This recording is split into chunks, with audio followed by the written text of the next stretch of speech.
आणीबाणीच्या निर्णयाला 50 वर्ष, आणीबाणी लोकशाहीतील काळा इतिहास. सोशल मीडियावर पोस्ट लिहून मोदींनी सांगितले अनुभव.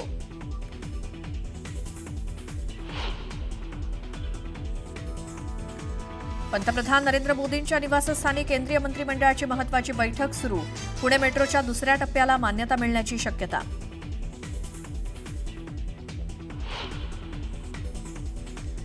अंदाज समितीच्या सदस्यांचा शाही थाट. चांदीच्या ताटात पंचपक्वान्नावरती मारला ताव.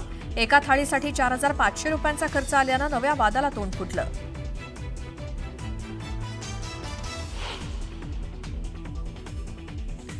सलग दुसऱ्या दिवशी धाराशिवमध्ये शक्तीपीठ महामार्गासाठी भूसंपादन.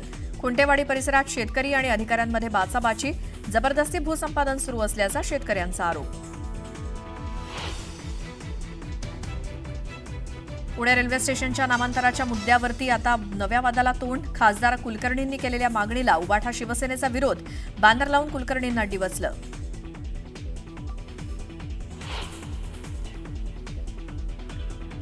बहुचर्चित माळेगाव सहकारी साखर कारखाना निवडणुकीत पहिल्या फेरीअखेर उपमुख्यमंत्री अजित पवार गटाचे 16 उमेदवार आघाडीवर. संपूर्ण निकाल दुपारी 1 वाजेपर्यंत येणार हाती.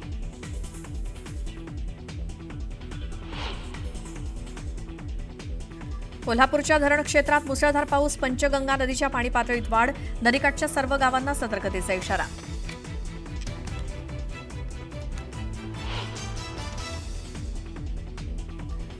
कोल्हापूरमधला कळंबा तलाव ओव्हरफ्लो. कोल्हापूरमधील नागरिकांची पाण्याची चिंता मिटली.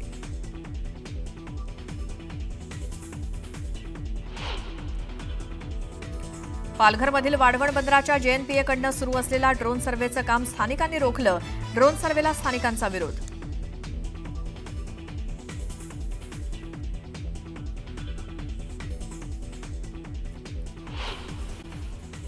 पुणे जिल्ह्यातल्या नागरिकांकरता आनंदाची बातमी.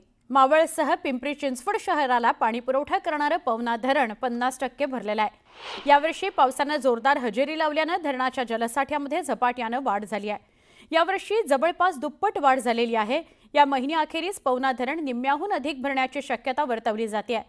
दुसरीकडे खेड आणि शिरूर तालुक्याकरता वरदान ठरणारं आरळा या नदीवरील कळमोडी हे धरण ओव्हरफ्लो झालेलं आहे.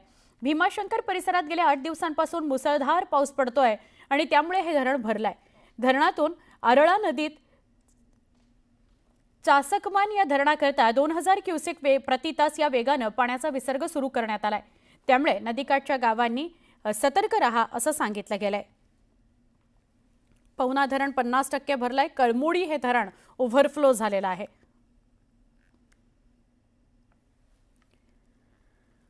राज्यात कोकणासह कोल्हापूरमध्ये पावसाची संततधार सुरूच आहे. कोल्हापूरमधील ऐतिहासिक कळंबा तलाव ओव्हरफ्लो झालाय. यावर्षी उन्हाळ्यामध्ये आटलेल्या तलावाच्या सांडव्यावरून पाणी वाहायला सुरुवात झालेली आहे. तलाव भरला त्यामुळे कळंबा आणि पाचगावचा पाणी प्रश्न सुटलाय. तर रत्नागिरी जिल्ह्यामध्ये सुरू असलेल्या पावसामुळे जिल्ह्यातली 29 धरणं 100% भरलेली आहेत. तर 28 धरणं 50%पेक्षा जास्त भरली आहेत. त्यामुळे जून महिन्यातच नागरिकांच्या पिण्याच्या पाण्याचा प्रश्न मिटलेला आहे.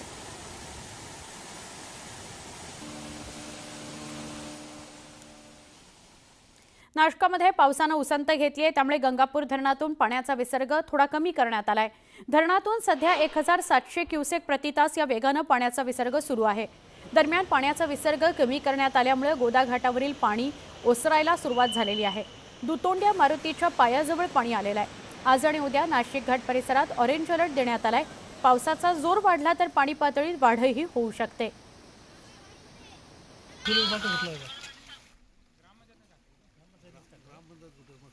कोल्हापूरच्या राधानगरी धरण परिसरात पावसाचा जोर वाढलाय. पनोरी ते फराळे कारखाना रस्त्यावर दरड कोसळलेली आहे. त्याची ही दृश्य तुम्ही बघताय. पनोरी ते फराळे रस्त्यावर दरड कोसळलेली आहे. दरड कोसळल्यानं वाहतूक बंद ठेवावी लागलेली आहे. पर्यायी मार्गाने वाहतूक वळवण्यात आलेली आहे. राधानगरी तालुक्यातील पाटपन्हाळे इथं सुद्धा भूस्खलन झालेलं आहे. गेल्या काही वर्षात जिल्ह्यात भूस्खलनाच्या घटनांमध्ये लक्षणीय वाढ झालेली बघायला मिळते. काही वर्षांपूर्वी 20 गावांना भूस्खलनाचा धोकाही होता.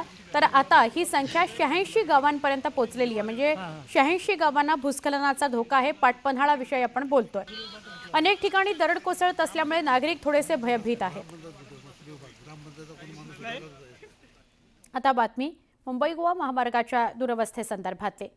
संगमेश्वरमध्ये मुंबई गोवा महामार्गाला मोठ्या प्रमाणात तडे पडले आहेत. अरवली पुलाजवळच्या काँक्रीटच्या रस्त्याला मोठ्या भेगा पडलेल्या आहेत. काही ठिकाणी 4 ते 5 इंचाच्या भेगा आहेत, तर काही ठिकाणी जवळपास अर्ध्या फुटाची भेग पडलेली आहे. मुसळधार पाऊस सुरू असल्यामुळे या भेगा वाढण्याची शक्यता वर्तवली जाते. त्यामुळे रस्ता पूर्ण होण्याआधीच याच्या बांधकामावर प्रश्नचिन्ह निर्माण झालंय.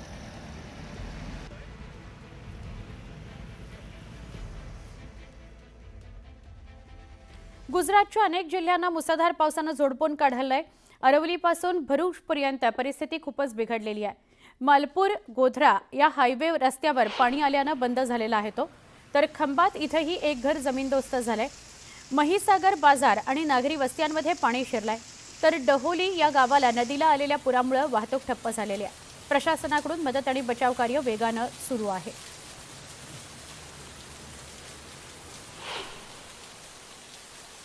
आपण ही 2 दृश्य बघूया. गुजरातची ही दोन्ही दृश्य आहेत. गुजरातचं एक दृश्य आम्ही तुम्हाला दाखवतोय जे आणंदमधलं आहे. रस्त्याला अक्षरशः नदीचं रूप आलंय आणि काही नागरिक जे आहेत ते याच पाण्यामध्ये डुंबण्याचा आनंद घेत आहेत. काहींच्या घरात पाणी शिरलंय, काहींच्या गाड्या पाण्याखाली आहेत. आणि दुसरीकडे भरूच इथली दृश्य, गुजरातमधल्याच भरूचमध्ये जनजीवन पूर्णपणे विस्कळीत झालेलं आहे. खूप मोठ्या प्रमाणात नदी भरून वाहते आहे, दुधडी भरून नदी वाहती आहे आणि त्यामुळे आजूबाजूच्या नागरिकांना, गावांना सतर्कतेचा इशारा देण्यात आला आहे. काही पुलांच्या बरोबर मधून पाणी वाहत आहे, त्यामुळे गावांचा संपर्क तुटलेला आहे. एका बाजूला आणंद आणि दुसरीकडे भरूच इथली गुजरातमधली दृश्य आहेत. नागरी वस्त्यांमध्ये बघा कसं पाणी शिरलंय. रस्ता आहे का नदी आहे हेच कळत नाही आहे.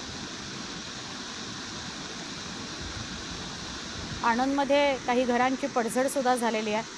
आधीपासूनच या थोड्या धोकादायक इमारती असणार, त्यामुळे पाऊस, वारा, विजांचा कडकडाट यामुळे कदाचित काही घरांचं नुकसानसुद्धा झालेलं आहे. गुजरातच्या वडोदरामध्ये मुसळधार पावसानं मोठं नुकसान केलंय. डभोई या तालुक्याच्या भिलोदिया आणि अर्णिया या गावांना जोडणारा पूल पाण्याखाली गेलेला आहे. त्यामुळे अर्णियाचा संपर्क तुटलेला आहे. खूप वेगानं पाणी वाहत आहे. या पाण्याला प्रवाह खूप असतो, त्यामुळे या बाजूनी त्या बाजूला जाता येत नाही, ते धोकादायक असतं. आणि अर्णिया इथली नागरी वस्ती बघा, घरांमध्ये पाणी शिरलेलं आहे, गुडघ्यापर्यंत पाणी आहे. गुजरातमधील सुरतला मुसळधार पावसानं झोडपलंय. गुजरात इको पार्क या पाण्यात बुडालेलं आहे. 100पेक्षा जास्त कुटुंबांना याचा फटका बसलेला आहे. गुजरातचं हे इको पार्क आहे. महिला बघा कशा पाण्यात किती वेळ उभं राहणार, म्हणून मग शेवटी घरात उंच जर काही वस्तू असेल तर त्याच्यावर उभ्या राहिलेल्या आहेत. या महिलेच्या गुडघ्यापर्यंत पाणी आहे, तिच्या घरात पाणी शिरलं आहे. घरातल्या वस्तू फक्त बाहेर जाऊ नयेत म्हणून हे बघा घरात पाणी किती शिरलं आहे. ते गुजरातमधली, सुरतमधली ही दृश्य आहेत इको पार्क.